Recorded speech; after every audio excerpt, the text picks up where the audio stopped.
লোটে মাছের অনেক রকম রেসিপি দেখেছেন। আজকের আমার লোটে মাছের রেসিপি লোটে মাছের চপ।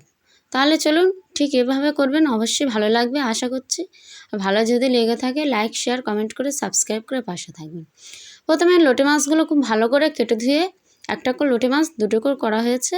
তার মধ্যে অ্যাড করে দেওয়া হলো অল্প পরিমাণে আদা রসুনের পেস্ট, লঙ্কার গুঁড়ো, হলুদের গুঁড়ো, লবণ আর লেবুর গুঁড়ো। আর ওর মধ্যে দিয়ে দেওয়া হবে পেঁয়াজ বাটা, দিয়ে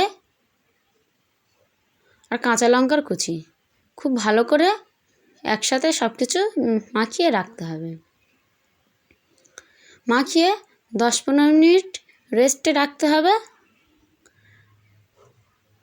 তাহলে মাছ ভাজাটা খুব সুন্দর লাগবে বা চপটা দারুণ লাগবে।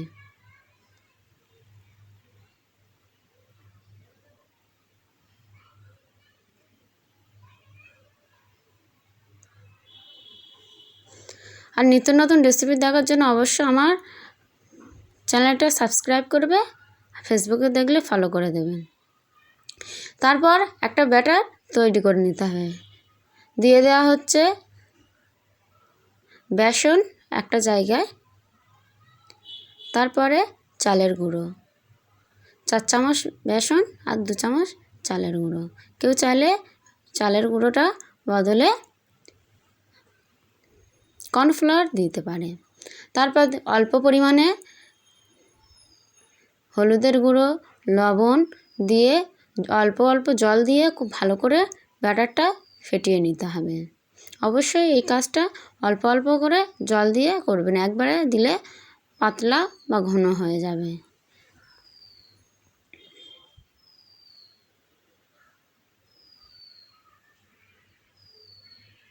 আর লোটে মাছ কার কার পছন্দ অবশ্যই কমেন্ট করে জানাবেন। খুব ভালো করে ফাটিয়ে নেওয়া হয়ে গিয়েছে। এবারে একটা জায়গায় তেল গরম করে একটা একটা করে লোটে মাছগুলো দিয়ে দেওয়া হচ্ছে। লোটে মাছে এরকম চপ কার কার পছন্দ অবশ্যই কমেন্ট করে জানাবেন বন্ধুরা।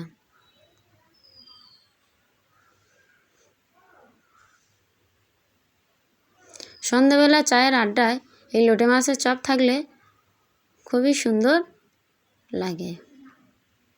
এভাবে বানিয়ে নেওয়া হলো লোটে মাছের রেসিপি আজকে।